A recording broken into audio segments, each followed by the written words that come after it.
What's up, guys? Ryan with the MXG channel. I'm back. Was tinkering in the garage a little bit this evening and thought I haven't updated you guys on what's going on in the garage in a long time, so I'm going to do that today. So what am I working on right now? Well, this is Krista's CRF 230F, guys, and I know what a lot of you guys are thinking. What's she doing with the CRF 250F? She already has a KX 250F. She has a CRF 250L. Well, those are for moto and dual sporting, guys. This is her single track bike. Yep, I'm trying to get her into some single track. As you guys know, I've got pretty interested in that in the last year myself. So if you've watched this channel for very long, you know that we bought this bike from a customer. The tank was messed up on it. It had like putty right here, and I told him I wasn't going to re-putty it. A tank was pretty expensive. It sat here forever. Finally, I offered to buy it from them, and they accepted.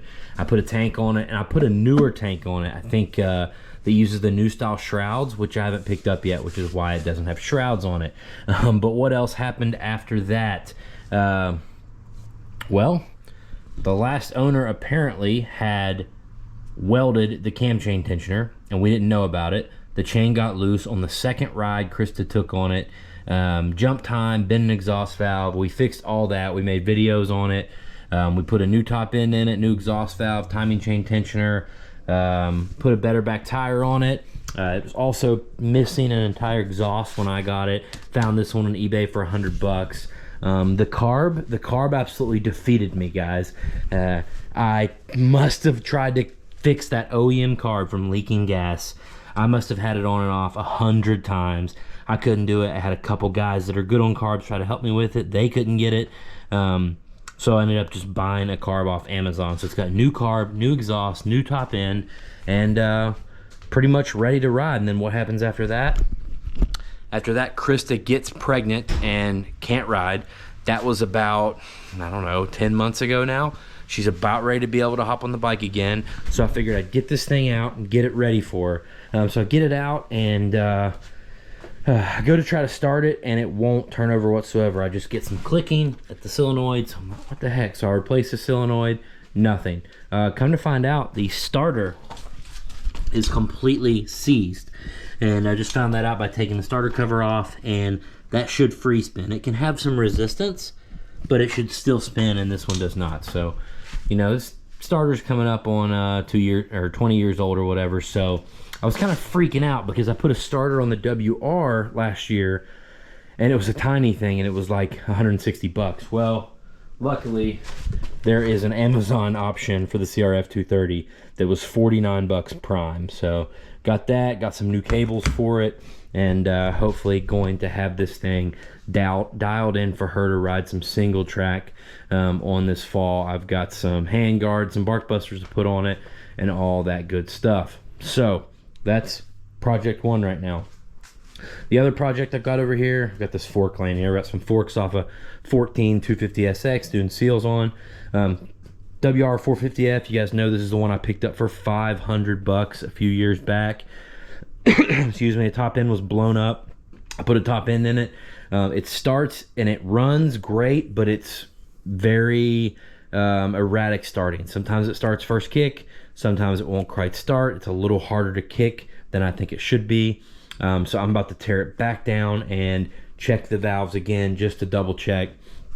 I feel like I'm that close to getting this thing dialed in, and it will be the start of, you know, what I hope will be a cool performance dual sport build. More on that when I get the valves checked. Out here, guys, I'm not sure if I showed you this one yet, but I picked up this 2004 XR50 from a buddy. It's original with like 2 hours on it, but the seat had disintegrated, so I ended up buying a seat and rear plastic kit, and I didn't realize I bought a tall seat. So I kind of got this bike because my buddy was getting rid of it anyway, and I got a deal on it, and I thought it'd be a perfect bike for Weston to learn to shift. He's ridden it a couple times, hasn't got the shifting down yet. We're going to work on it, but now he can't quite touch because the seat's high. So this is something we're going to continue working on this summer, this fall. But it pretty much completes my pit bike line. We now got the P-Dub, we got the XR50, and we got 3 110s. So we got quite a stable. I mean, look how good that shape of that sticker's in, guys, for an 04. So yeah, more on that bike later. Riding. Haven't got to do a ton of riding recently, guys, and that's because the baby's been born. So the baby was born June 22nd, and so he's, you know, coming up on a month old here next week, and hopefully trying to get in a groove with sleep and getting back to riding. So the news is I am riding KTMs this weekend, but not any of these 3 KTMs. So stay tuned to see what and where I'm riding this coming weekend. I've still got the KX250 two-stroke that is ready to roll. New plastics, new graphics, set up for moto. Just needs to be taken out on the turn track and ripped, and I haven't done it yet. Yes, I feel guilty about that. Been working on lawnmowers, been working on farm tractors. I've been trying to fix the disc and the PTO on that farm tractor. I've got 100 projects going on, but the newest toy is right here. This is well, obviously it's an e-bike, guys. This is the Aoster Motor S17 e-bike. It's a 1500 watt rear hub drive, and the bummer part is I've got less than 50 miles on this, and I'm already having an error code. I think I have put a little more stress on that rear hub than it can take, and I think I messed up a sensor in the hub. I'm getting a hall sensor error, but I'm probably going to do a dedicated video on that as well, and I will do a video telling you guys you know, all about this bike and what it's like to ride it, and showing you some riding footage of that too really soon. The Trek 4300 here I dug out of the barn. I've thought about doing an e-bike build on it as well. Haven't decided if I want to do an e-bike mid-drive build on it, or if I just want to you know, get a mid-drive e-bike that's already put together. So yeah, that's kind of what's going on, guys. It's been a weird summer between gas prices and babies being born and all these other priorities and stuff. It's been really hard to find time to go ride. I was supposed to go to Muddy Creek last Friday in Johnson City, Tennessee, and get some more seat time on the factory edition, and it poured the rain. They ended up canceling practice completely, so major bummer. But like I said, I will hopefully, weather depending, get to hit the track this weekend and hopefully have some shots for you guys next week. So I got one more thing to show you. Toolbox.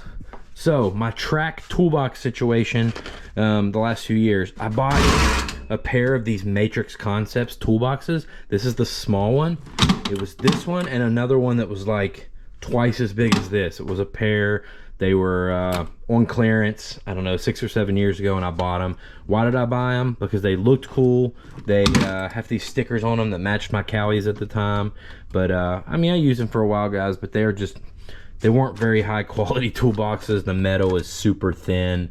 The clasps and stuff broke really easy and really quick. But the biggest problem was the big version of this box was too big and too heavy. It took 2 people to load it into my truck when I wanted to go ride, so I never wanted to take it. This one is closer to the right size, but just really flimsy, and the latches are junk, and so this became my RC box. And Krista told me for my birthday's today actually, Krista told me to pick out a box that I think I would like to make into a track box, and I found this gear wrench on Amazon. I'll put a link to it down below, but I think it's going to be kind of the perfect size and rigidity and all that. It's got the top here. It's got the 3 drawers. The clasps are a good bit bigger and bulkier than these, and the whole toolbox just feels a lot stouter, and that actually kind of worries me because it's actually fairly heavy even empty. So I'm going to start loading this down with tools tomorrow and get a nice track box, and at some point I will show you guys what you know, everything I have in the box, and I just hope it's not too heavy to pick up by that point. But regardless, I will put a link down below. As usual, guys, I appreciate all your support. Subscribe, hit the like button, use the link to buy your parts from AOMC. Those are the ways you can help me. If there's a way I can help you, leave it in the comments. Send me an email, themxguru@gmail.com. See you in the next video.